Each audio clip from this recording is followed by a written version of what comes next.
ಅಪ್ಪ ಯಾರು ಏನು ಅಂದ್ಕೊಂಡ್ರು ಪರವಾಗಿಲ್ಲ. ಆ್ಯಕ್ಚುಲಿ ನಾನು ಈ ವಿಡಿಯೋ ಮಾಡಬಾರ್ದು, ಆದರೂ ಮಾಡ್ತೀನಿ. ಯಾಕಂದರೆ 4 ಜನಕ್ಕೆ ಪಾಪ ಒಳ್ಳೇದಲ್ಲ ಅಂದ್ಬಿಟ್ಟು ನೋಡಿದು ಇಂಡಿಯಾ ಒನ್ ATM. ಸೊ ಇಲ್ಲಿ ನಾನು ಏನು ಮಾಡ್ತೀನಿ, ಏನೋ ಒಂದು ಸಂಘದ್ದು ಅಮೌಂಟ್ಗಳು ಕಟ್ಟಬೇಕಿತ್ತು. ನಾನೇನು ಮಾಡ್ತೀನಿ, ಅಲ್ಲಿ ಒಂದಷ್ಟು ದುಡ್ಡುಗಳ ಕಲೆಕ್ಟ್ ಮಾಡಿ ಹೆಂಗೆ ಸವರಿಸಿ ಅಮೌಂಟ್ಗಳೆಲ್ಲ ಹೊಂದಿಸ್ತೀನಿ. ಆದರೆ ಅಮೌಂಟು ಸಾಲ್ಟೇಜ್ ಆಗೋಗುತ್ತೆ. ಸರಿ, ಅದಕ್ಕೆ ಏನು ಮಾಡ್ತೀನಿ, ನಮ್ಮ ಹೆಂಗಸ್ರ ಹತ್ರ ಇದ್ದ ATMಲ್ಲಿ ಒಂದು ಸ್ವಲ್ಪ ಅಮೌಂಟ್ ಎತ್ಕೊಳ್ಳೋಣ ಅಂತ ಈ ಇಂಡಿಯಾ ಒನ್ ಈ ATM ಬರ್ತೀನಿ. ಸರಿ, ಅಮೌಂಟ್ ತೆಗೋಣ ಅಂದ್ಬಿಟ್ಟು ATM ಹಾಕ್ಬಿಟ್ಟು ವರ್ಕ್ ಮಾಡಿದೆ. ಬಟ್ ಅದೇನಾಗೋಯ್ತು, ಅಮೌಂಟ್ ಬರಲಿಲ್ಲ, ದುಡ್ಡು ಬರದೇ ಹೋಗ್ಬಿಡ್ತು. 4,000 ರು ಹಣ ಬೇಕಿತ್ತು, ಬಟ್ ಬರಲಿಲ್ಲ ಅದು. ಬಟ್ ಹಣ ಅಂತೂ ಕಟ್ಟಾಗೋಯ್ತು, ಮೆಸೇಜು ಬಂದಾಯಿತು, ಈಗ ಅಮೌಂಟ್ ಬಂದಿಲ್ಲ. ಸರಿ, ನಾನೇನು ಮಾಡಿದೆ, ಹೋಗಿ ಬ್ಯಾಂಕಲ್ಲಿ ವಿಚಾರಿಸೋಣ ಅಂತ ಹೋಯ್ತಾ ಇದ್ದೆ. ಆ ಬ್ಯಾಂಕಿಂಗು ಟೈಮಿಂಗ್ಸು ಸಹ ಆಗೋಗಿದೆ, ಬ್ಯಾಂಕು ಕ್ಲೋಸ್ ಆಗಿತ್ತು. ಅಲ್ಲೇ ಇರ್ತಕ್ಕಂಥ ಸಿಬ್ಬಂದಿಯವರು ನೋಡಿ, ಇಲ್ಲಿದೆ ನೋಡಿ ಕಾವೇರಿ ಕರ್ನಾಟಕ ಗ್ರಾಮೀಣ ಬ್ಯಾಂಕು. ಅಲ್ಲೇ ಇರ್ತಕ್ಕಂಥ ಸಿಬ್ಬಂದಿ ವರ್ಗದವರು, ಇಲ್ಲಪ್ಪ ನಿಮ್ಮ ATMಲ್ಲೇ ಕಸ್ಟಮರ್ ನಂಬರ್ ಇದೆ, ಅವ್ರಿಗೆ ಫೋನ್ ಮಾಡಿ ಅಂತ ಹೇಳ್ತಾರೆ. ನೋಡಿ ಮುಂದೆ ಏನಾಯಿತು ಅಂತ ಇಲ್ಲಿ ಪ್ರಶಾಂತವಾಗಿ ಒಬ್ಬನೇ ನಿಂತ್ಕೊಂಡು ಎಕ್ಸ್ಪ್ಲೈನ್ ಮಾಡ್ತೀನಿ. ದಯವಿಟ್ಟು ನನಗಾದಂತಹ ಅನುಭವ ಬೇರೆಯವ್ರಿಗೆ ಆಗಬಾರ್ದು, ಅದಕ್ಕೋಸ್ಕರ ಈ ಸಂದೇಶ ನೀಡ್ತಾ ಇದ್ದೀನಿ. ಇವತ್ತು ಯಾವ ಗಳಿಗೆಲಿದ್ನೋ ಏನೋ ಗೊತ್ತಿಲ್ಲ, ಯಾಕೋ ನಮ್ಮ ಗ್ರಾಚಾರವೇ ಸರಿ ಇಲ್ಲ.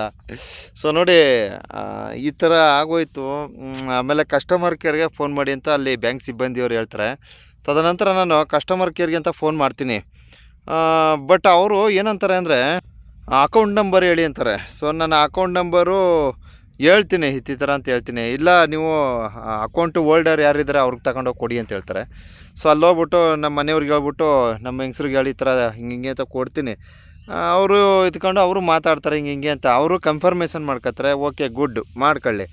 ಮಾಡ್ಕೊಂಡಾಯ್ತು ತಕ್ಷಣ ಈ ಥರ ಮೇಡಮ್ ಹಿಂಗೆ ಆಗ್ಬಿಟ್ಟದೆ ಅಂತ ಆಯಿತು. ನಾನು ಇಂಡಿಯಾ ಒನ್ ATMಗೆ ನಾವು ಕಂಪ್ಲೇಂಟ್ ರೇಸ್ ಮಾಡ್ತಾಯಿದ್ದೀವಿ, ಇನ್ನೂ 1 ವಾರ ಆಗುತ್ತೆ ಅಮೌಂಟ್ ಬರೋದು ಅಂತ ಹೇಳ್ತಾರೆ.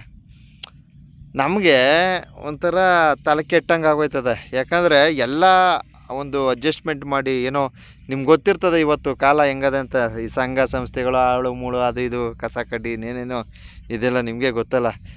ಬದುಕು ನಡಿಬೇಕಲ್ಲಪ್ಪ, ಮನುಷ್ಯನ ಬದುಕು ಸಾಗಬೇಕಲ್ಲ. ಸೊ ಈ ರೀತಿ ಇರಬೇಕಾದ್ರೆ, ಈ ಥರ ಸಮಸ್ಯೆಗಳಿರೋ ನಡುವೆ ಈ ATMಲ್ಲಿ ಈ ರೀತಿ ಆದಾಗ ನಾವು ಯಾವ ರೀತಿಯ ಸಮಸ್ಯೆನ ಫೇಸ್ ಮಾಡೋದು ಅಂತ ಗೊತ್ತಾಗಲಿಲ್ಲ. ಆಮೇಲೆ ಇನ್ನೊಂದು ಏನಪ್ಪ ಅಂದರೆ, ಅವ್ರನ್ನ ಹೇಳ್ತೀವಿ, ಮೇಡಮ್ ಅರ್ಜೆಂಟ್ ಇದೆ, ಈ ಥರ ಸಮಸ್ಯೆ ಇದೆ ಹಿಂಗೆ ಅಂತಂದರೆ ಅವ್ರ ಪಾಪ ಅವ್ರೇನು ಮಾಡೋಕ್ಕಾಗತ್ತೆ, ನಾವೇನು ಮಾಡೋಕ್ಕಾಗಲ್ಲ ಸರ್ ಅಂದ್ಬಿಟ್ಟು ಕಟ್ ಮಾಡಾಕ್ಬಿಡ್ತಾರೆ. ಸೊ ಬಟ್ ಇಲ್ಲೇನಾಗುತ್ತೆ ಅಂದರೆ, ಇದೊಂದು ತಾಂತ್ರಿಕ ದೋಷ. ಓಕೆ, ಒಪ್ಕೊಳ್ಳೋಣ, ಇದು ಬ್ಯಾಂಕಲ್ಲಿ ಆಗ್ತಕ್ಕಂಥ ಒಂದು ತಾಂತ್ರಿಕ ದೋಷ. ಈಗ ಆಲ್ರೆಡಿ ನಮಗೂ ಸಹ ತಾಂತ್ರಿಕ ದೋಷ ಆಗೋಗಿದೆ. ಈಗ ನಮಗೆ ಎಮರ್ಜೆನ್ಸಿ ಅಮೌಂಟ್ ಬೇಕಿತ್ತು, ಅಮೌಂಟು ಸದ್ಯಕ್ಕೆ ಇಲ್ಲ. ಹೆಂಗೆ ನಾನು ಏನೋ ಸುಮಾರಾಗಿ ಮ್ಯಾನೇಜ್ ಮಾಡ್ತೀನಿ, ಹೆಂಗೆ ಅಡ್ಜಸ್ಟ್ ಮಾಡಿ ಕತೆ ಕಟ್ಬಿಟ್ಟೆ. ಆದರೆ ತುಂಬ ಹಿಂದುಳಿದವರು, ತುಂಬ ಸಂಕಷ್ಟದಲ್ಲಿ ಇರ್ತಕ್ಕಂಥವ್ರು, ಅವ್ರ ಪರಿಸ್ಥಿತಿ ಏನಾಗೋಕ್ಕಿಲ್ಲ.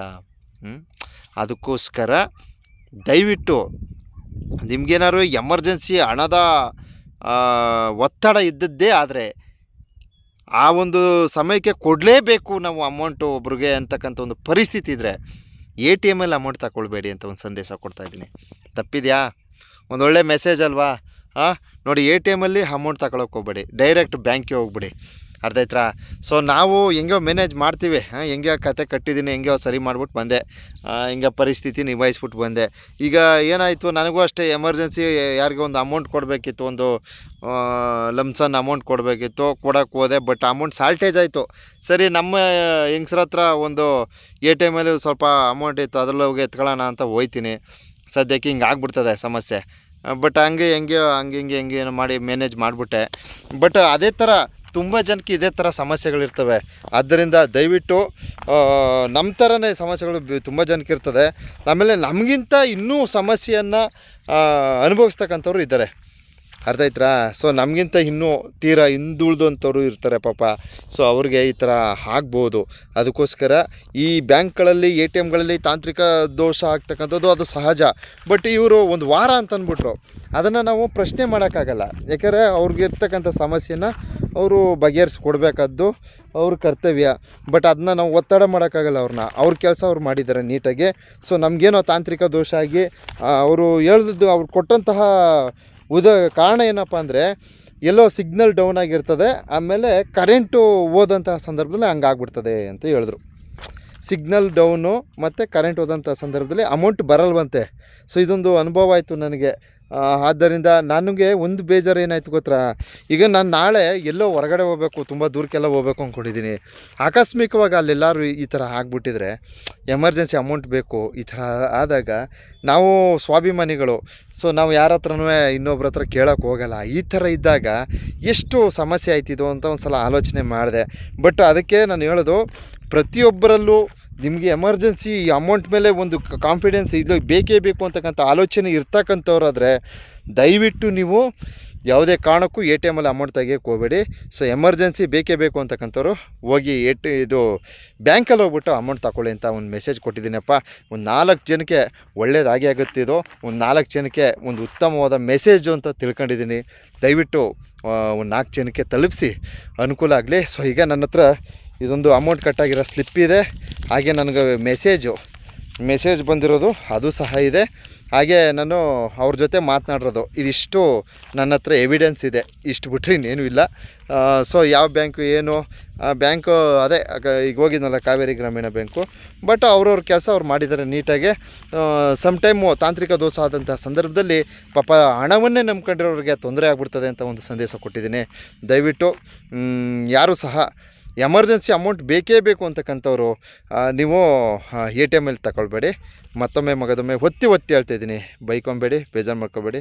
ಒಂದು 4 ಜನಕ್ಕೆ ಅನುಕೂಲ ಆಗಲಿ. ದಯವಿಟ್ಟು ಶೇರ್ ಮಾಡಿಯಪ್ಪ. ಧನ್ಯವಾದಗಳು.